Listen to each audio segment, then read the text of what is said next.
जय हिंद दोस्तों। केंद्रीय कर्मी पेंशन भोगी और पैरामिलिट्री सैनिकों के लिए मोदी सरकार ने एक नई pension scheme unified pension scheme लागू की है। अब ये पेंशन पुरानी पेंशन जैसी ही है।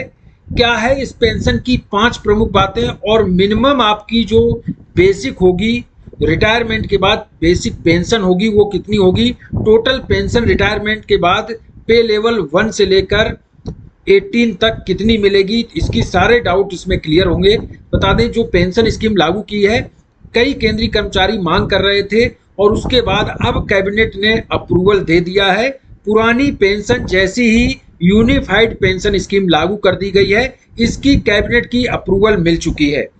कैबिनेट की अप्रूवल के बाद अब आपकी पेंशन कितनी होगी और 5 प्रमुख बातें क्या हैं। तो सबसे पहले तो मैं आपको बता दूं कि यूनिफाइड पेंशन स्कीम यानी कि यूपीएस के तहत कितनी पेंशन अब आपको मिलेगी, चाहे किसी भी रैंक से रिटायर हो या किसी भी पद से रिटायर हो, कितना भी पे लेवल है आप अपनी पेंशन कैलकुलेट कर सकते हैं। जैसे कि मैं एक कैलकुलेशन आपको बता देता हूं। अगर किसी पेंशनर्स जो रिटायरमेंट केंद्रीय कर्मचारी रिटायर हो रहा है और उसकी basic pension last basic pension यानी कि रिटायरमेंट के टाइम 45,000 रुपए बेसिक पेंशन है, तो उसके 12 महीने पिछले का एवरेज जोड़ा जाएगा, आपको पेंशन मिलेगी 44,000 रुपए। 12 महीने पिछले का एवरेज जो बेसिक आपको मिली है, अगर 45,000 लास्ट महीने है तो एक इंक्रीमेंट कम हो जाएगा, तो लगभग 44,000 रुपए आपकी बेसिक पेंशन बेसिक बनेगी, जिसके आधार पर आपकी यूपीएस के तहत पेंशन निर्धारित की जाएगी। यानी कि 12 महीने की जो 44,000 है यूपीएस के तहत मिलने वाली बेसिक पेंशन आपको कितनी मिलेगी, तो 12 महीने की एवरेज बेसिक पेंशन का 50% प्लस उसमें डीए लगेगा, ये आपको पेंशन दी जाएगी। तो इस हिसाब से जिसकी एवरेज बेसिक सर्विस के दौरान 1 साल की 44,000 रुपए रही है, उसको मिनिमम बेसिक जो पेंशन मिलेगी 22,000 रुपए प्लस उसमें डीए अगर 50% भी जोड़ लें तो 10,500, तो डीए भी मिलेगा। तो इस हिसाब से जो बेसिक बनेगी, जो टोटल पेंशन बनेगी 32,500 रुपए हर केंद्रीय कर्मचारी जो नया रिटायर होंगे 2025 से, उनको ये पेंशन दी जाएगी। यानी 32,500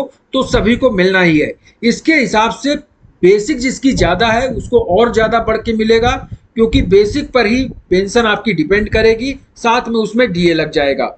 इस हिसाब से अगर ये देखा जाए कि जो 25 साल सर्विस करते हैं उनको ये 32,500 मिलेगी।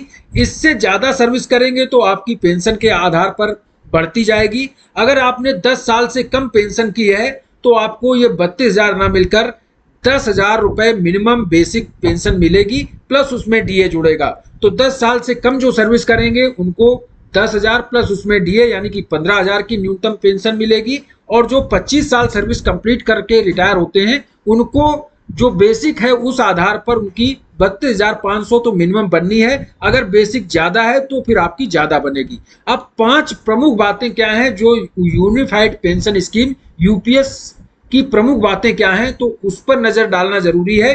इसमें जो पुरानी पेंशन योजना थी उस आधार पर ही बदलाव किए गए हैं, कुछ भी चेंजमेंट नहीं है। पुरानी पेंशन योजना के तहत ही आपको पेंशन अब मिलेगी। यानी कि मोदी सरकार का यू टर्न ही इसे कहा जा सकता है। यूपीएस की 5 प्रमुख बातें हैं। पेंशन कितनी मिलेगी, तो कर्मचारी को रिटायरमेंट से पहले के 12 महीने की बेसिक सैलरी के औसत का 50% एश्योर पेंशन के रूप में मिलेगा। यानी कि जो जब जिस साल आप रिटायर हो रहे हैं उसके 12 महीने के हिसाब से आपको इंश्योर पेंशन 50% उसकी दे दी जाएगी, यानी कि आधी पेंशन दे दी जाएगी। अगर किसी कर्मचारी ने 25 साल सर्विस की है तो ये मिलेगी। यह पेंशन अगर 25 साल से कम सर्विस की है, 10 साल तक सर्विस की है, उसके लिए 15,000 मिनिमम पेंशन मिलेगी, जो कि डीए के साथ जोड़ा जाएगा।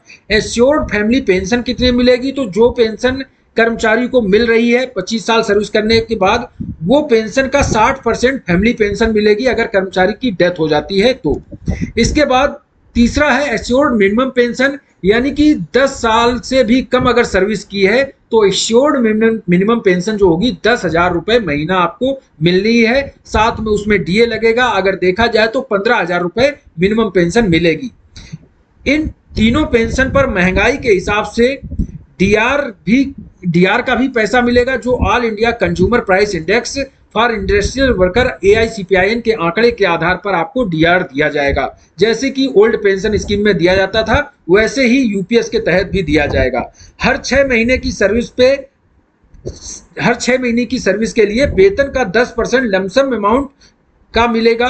अगर किसी की 30 साल सर्विस हो गई है तो उसे 6 महीने की सैलरी भत्ते सहित का पैसा मिलेगा।